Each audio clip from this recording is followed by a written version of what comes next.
नमस्कार दोस्तों। आज हम अपनी आदतों को बनाने, बदलने या छोड़ने के लिए सबसे इम्पोर्टेंट फार्मूले पर बातचीत करेंगे। हैबिट मास्टरी के पार्ट 1 में हमने हैबिट के विज्ञान पर कुछ बात की थी। पार्ट 2 में एक बहुत शानदार तरीका बताया था अपनी हैबिट्स को बनाने, बदलने या छोड़ने के लिए। याद है? मैंने एक लूप क्रिएट करने की बात की थी। अगर आपने ये वीडियोस नहीं देखी हैं तो ज़रूर देखिए और पूरी देखिए। अपनी जल्दबाजी के चलते जो सबसे ज़रूरी पॉइंट्स हैं वो रह ना जाएं और फिर आप कहेंगे कि मज़ा नहीं आया। दोस्तों, मैं सर्टिफाइड लाइफ कोच सरस कमल एक बार फिर स्वागत करता हूं आपका हैबिट मास्टरी पार्ट 3 में। वीडियो पसंद आने पर लाइक ज़रूर करें, कमेंट करें और अपने साथियों के साथ शेयर ज़रूर करें। दोस्तों, इन वीडियोस के अलावा आपको और डिटेल में लॉ ऑफ अट्रैक्शन को समझना है, अपनी ज़िंदगी की हेल्थ, रिलेशंस, करियर, रुपए पैसे की परेशानियों से मुक्त होना है तो हमारे मास्टर लॉ ऑफ अट्रैक्शन के कोर्स को ज्वाइन कीजिए। कुछ ऐसी एडवांस टेक्निक सीखिए जिन पर दुनिया का हर कामयाब व्यक्ति अमल करता ही है। स्टक हैं, फंसे हुए हैं जिंदगी की किसी भी परेशानी में, तो एक बार जरूर ट्राई करें।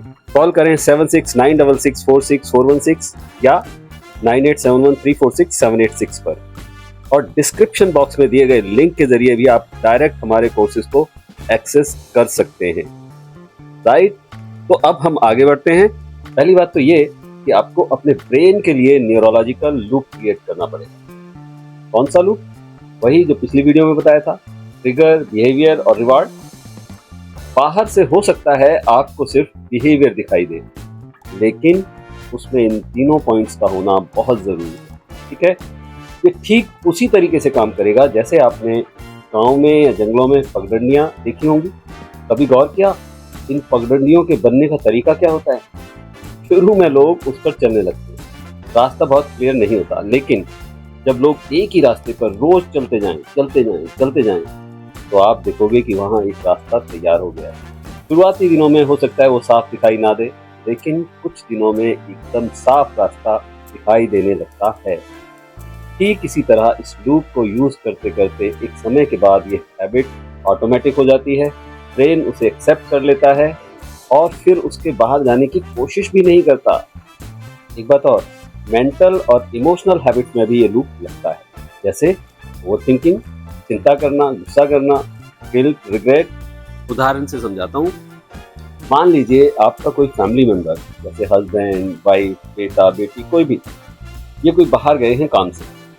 इनको वापस आना था शाम 6 बजे तक और अब बज गए हैं रात के 8, 9, 10। अब घर पर जो मम्मी है, पापा है या घर का कोई और सदस्य है, उसे चिंता करने का ट्रिगर पॉइंट मिल गया। वो पहले तो उस मेंबर को फोन करने लगेंगे। फोन नहीं उठा तो टेंशन बढ़ जाएगी। यहाँ टाइम एक ट्रिगर पॉइंट हुआ।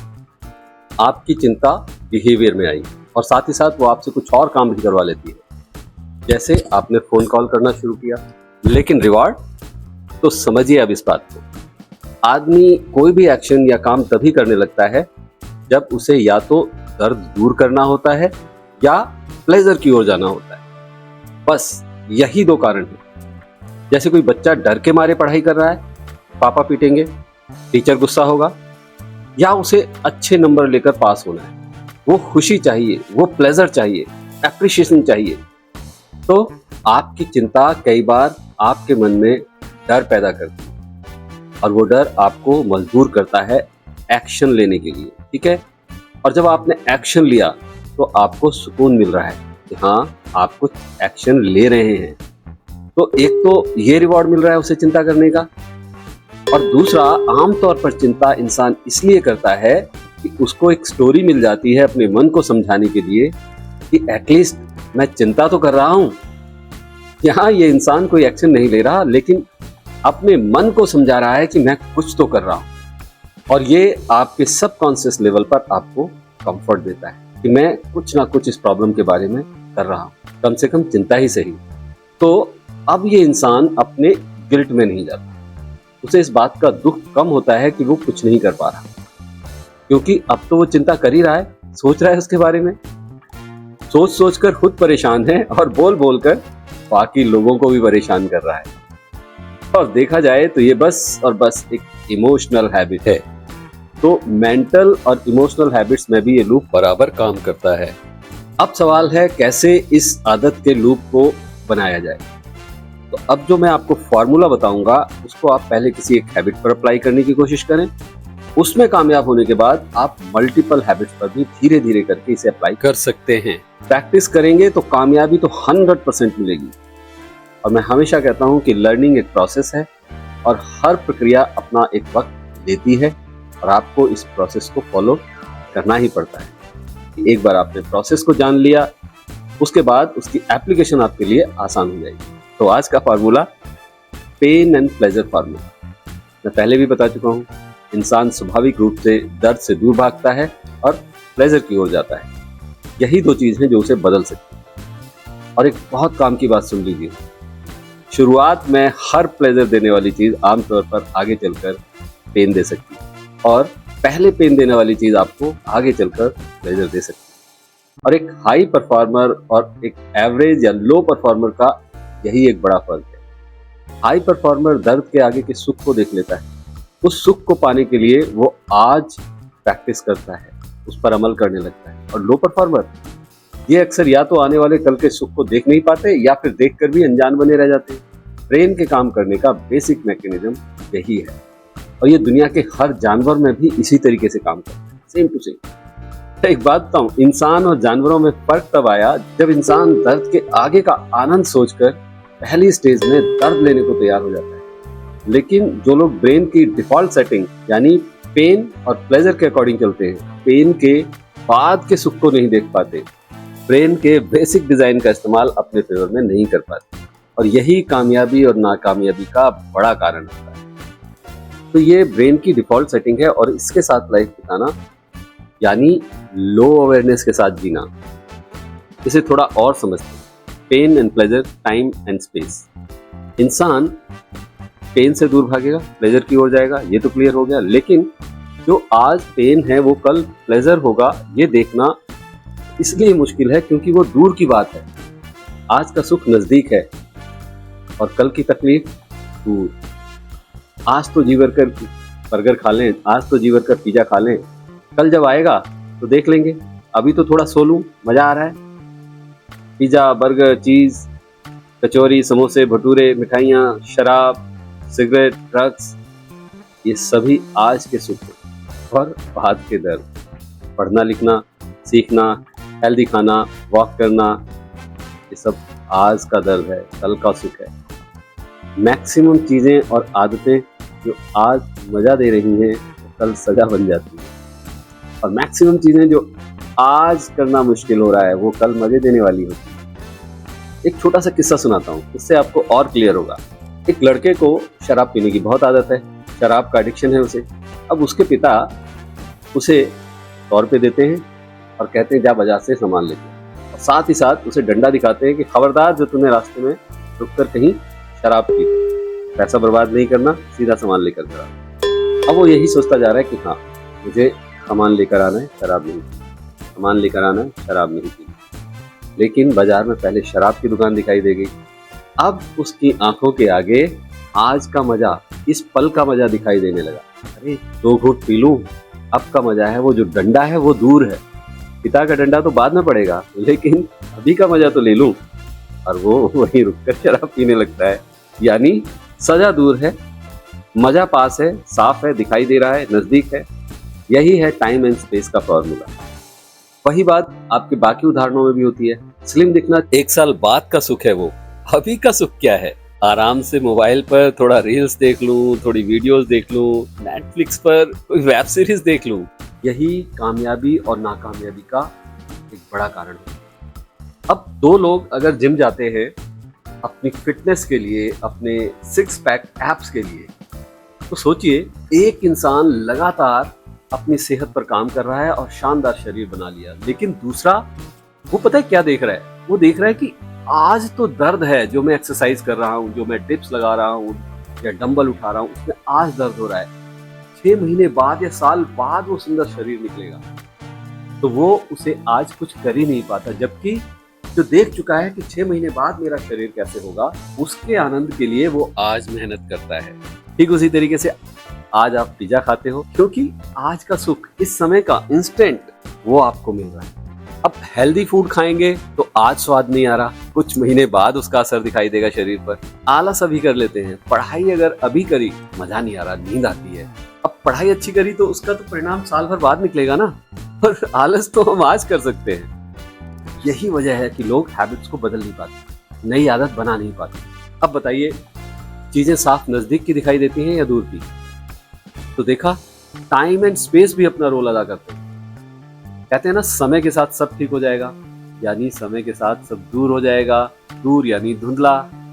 तो इसलिए वक्त के साथ दर्द या तकलीफ भी कम होने लगती है। तो जब भी हमें कोई आदत बनानी है या छोड़नी है या बदलनी है, तो इसे पेन एंड प्लेजर के साथ जोड़कर देखना चाहिए। यानी अब ये लिखना है आपने कि अगर ये आदत नहीं छोड़ी तो क्या क्या हो सकता है।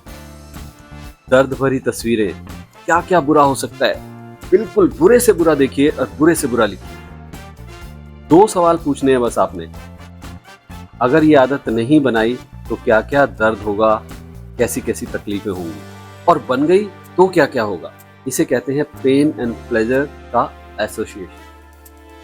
वजन कम नहीं किया तो क्या क्या बुरा होने वाला है, सब लिख डालो। माइक्रो लेवल पर डिटेल में, जितना ज्यादा डिटेल में लिखेंगे उतना ज्यादा बेहतर। जो भी दर्द या तकलीफ, बुरे परिणाम आपके इस काम को ना करने से हो रहे हैं, सबको लिखिए। और ये आदत अगर बनानी है, बन गई, तो उस प्लेजर के साथ उसे एसोसिएट कीजिए कि अगर हासिल कर लिया तो क्या होगा। एक हसीन तस्वीर, खूबसूरत तस्वीर बनाइए।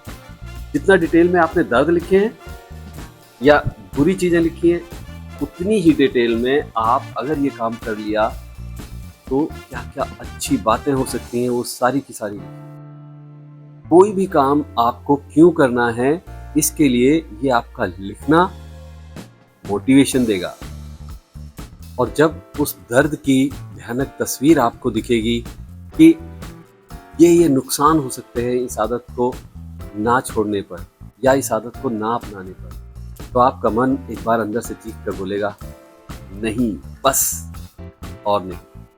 और जब उस काम के हो जाने के लाभ आपको दिखाई देने लगेंगे बहुत डिटेल में, तो आप खुशी से, क्योंकि वो रिवॉर्ड पॉइंट होगा, आप उसकी तरफ जाना शुरू करेंगे। लेकिन करना कैसे है? स्मॉल स्टेप्स, छोटी शुरुआत करनी है। जिम जाना है, योगा करना है, एक्सरसाइज करनी है, तो उसके लिए आपको सुबह जल्दी उठना है। 8 बजे की जगह अगर आपको 5 बजे उठना है, क्या करेंगे? एकदम से 5 बजे का अलार्म ना लगाएं। पापा मम्मी को ये कह के ना बोलें कि मुझे 5 बजे उठा देना। 15-15 मिनट का फर्क डालें। अगर आप 8 बजे उठते हैं तो अलार्म लगाएं 7:45 बजे का, सिर्फ 15 मिनट का, 10 मिनट का, ताकि आपका ब्रेन उस अंतर को समझ ही ना पाए और धीरे से आप 7:45 बजे उठने लगेंगे। तब आप थोड़े दिन बाद उसे 7:30 पे ले आइए। अगेन ब्रेन को ये महसूस नहीं होगा कि आप बहुत जल्दी उठ रहे हैं, और ब्रेन ने जैसे ही इस चीज को समझा कि आप सीधा 8 से 5 कर रहे हैं, वो आपको रेजिस्ट करना शुरू कर देगा, क्योंकि उसने आदत बनाई हुई है, उसके लिए उसने मेहनत करी है।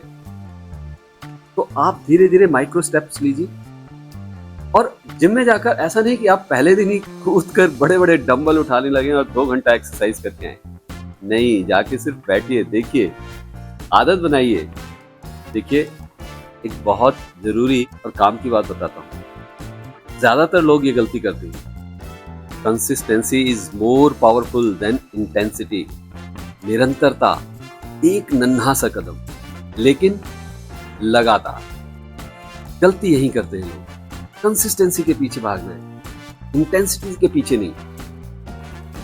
कुछ लोगों के दिमाग में ये बात आती है कि कितने दिन में हैबिट बन जाएगी।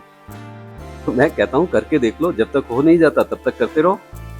बाकी आमतौर पे 90 दिन के अंदर आपकी कोई आदत बहुत अच्छे तरीके से बन सकती है, बिगड़ सकती है। और दोस्तों, इन छोटी छोटी बातों पर अमल करने के बाद आप देखेंगे कितनी आसानी से आप अपनी नई आदतें बना सके, पुरानी आदतों को छोड़ भी सके। तो ये वीडियो आपको कैसे लगी जरूर बताइएगा, कमेंट कीजिएगा, लाइक कीजिएगा, और ज़्यादा से ज़्यादा अपने साथियों के साथ शेयर भी करें, ताकि उनको भी इस फार्मूले का पता चले, वो भी इसका लाभ उठा सकें। वीडियो पूरी देखने के लिए आपका बहुत बहुत धन्यवाद। बहुत जल्द हम फिर मिलेंगे एक और कोई यूजफुल वीडियो के साथ। तब तक कीप प्रैक्टिसिंग, अभ्यास करते रहें, अच्छा सोचें, अच्छा बोले, अच्छा करते रहें। नमस्कार।